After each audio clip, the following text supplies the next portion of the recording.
Good afternoon. July4Patriot here. I have the distinct pleasure of presenting to you today a very interesting story. Dr. Orly Taitz, which we'll see here in a moment, is a lawyer that is attempting to petition the courts to listen to her evidence that Barack Obama is unlawfully serving as the President of the United States of America. Her evidence not only raises the question of the validity of the President to hold his office, but also shows that Barack Obama spent over $1 million attempting to hide his birth certificate, has used Social Security numbers that aren't his own, has tampered with passport records, and that an officer that was a suspect in those tamperings attempted to collaborate with the FBI and was murdered.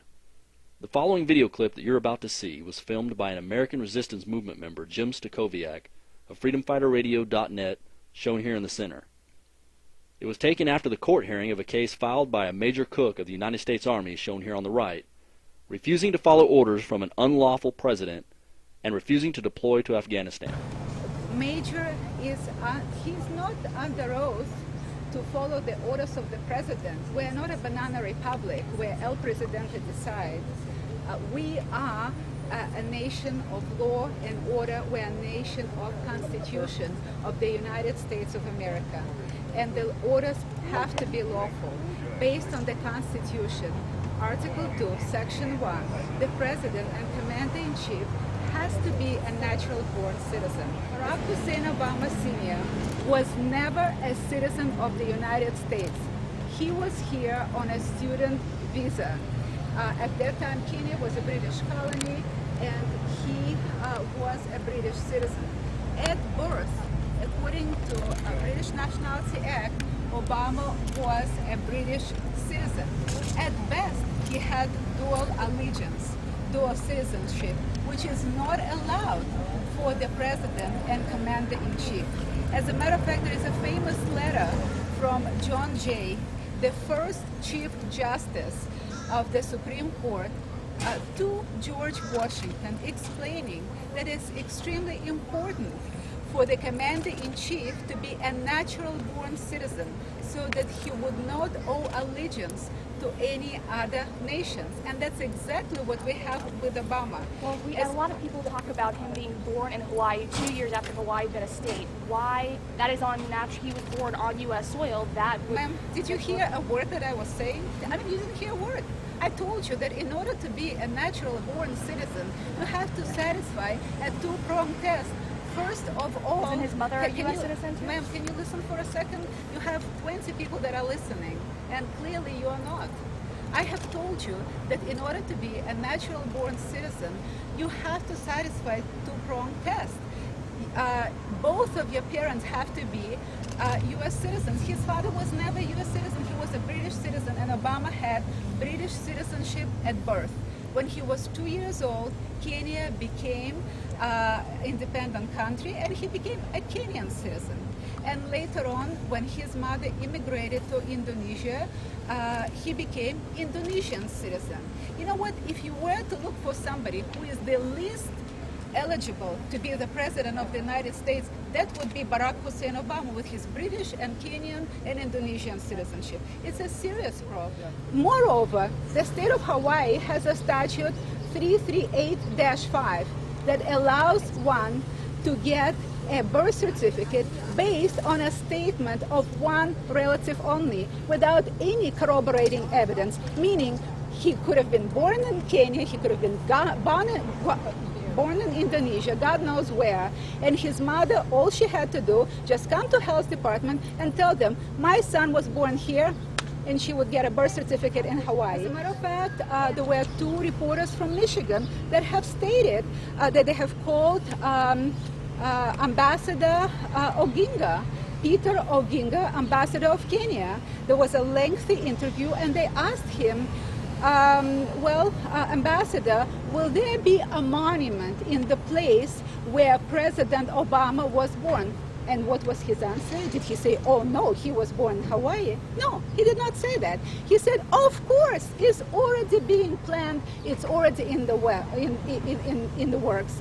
Which means, I mean, the whole world knows he wasn't born here, and we became a laughingstock of the whole world only because of Obama's arrogance and because media did not confront him. The media wanted somebody liberal, somebody that they liked, young, liberal. They wanted to see something new, and didn't go and didn't investigate such important issues. And that's why we're stuck with this problem, and that's why career officers have to stand up again for all of you and show courage under fire. Condoleezza Rice last year has reported that there was tampering with the passport records of the leading candidates for president, and it was widely believed that Obama was the reason for this tampering.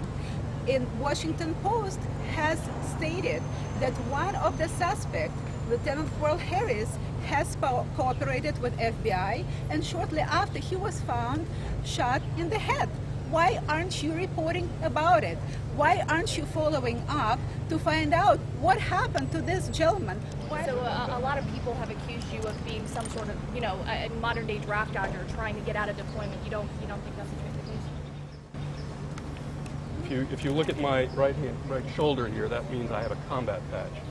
I've been under fire before. I was in Camp Doha, Kuwait in 2002, 2003 when the war kicked off. Sitting in command. January and February of 2009, I deployed to Iraq and Afghanistan on a fact-finding mission. I was armed, and I was happy to do that as well.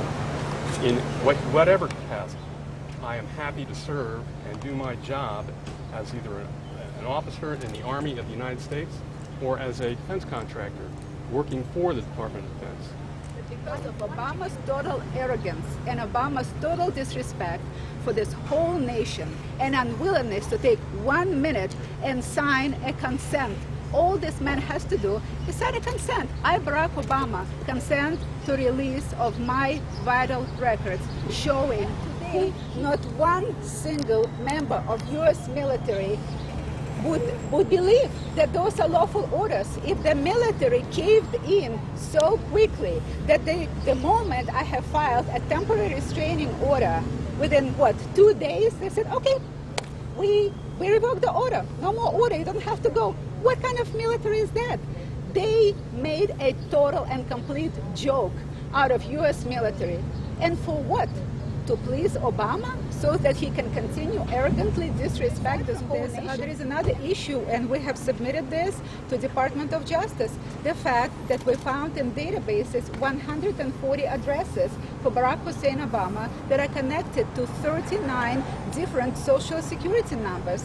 And what is even more alarming and unthinkable, that the social security number that Obama used most frequently in Chicago, in Somerville, Massachusetts, and in Washington, D.C.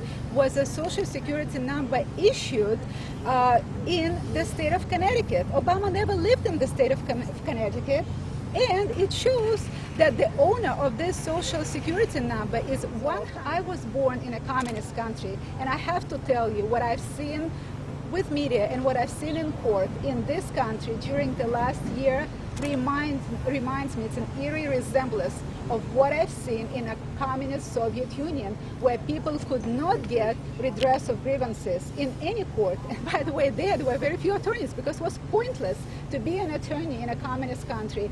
And if we don't want this country to turn into a communist totalitarian regime, you people better do your job and knock on the door of the White House and demand answers from Obama. Demand that he finally produce his original birth certificate. It costs $10. I'll pay $10 for him to produce it. How about that? Would it be okay with you? All set. Thank you very much. Thank you. Thank you. If the information that Dr. Taitz presented in this interview is indeed true, we have a situation that is detrimental to this country. I leave the ultimate decision to believing this up to you. But we must, as American citizens, demand that these allegations at least be investigated. For further information on this story and others, please visit freedomfighterradio.net. Good day, and Semper Fi.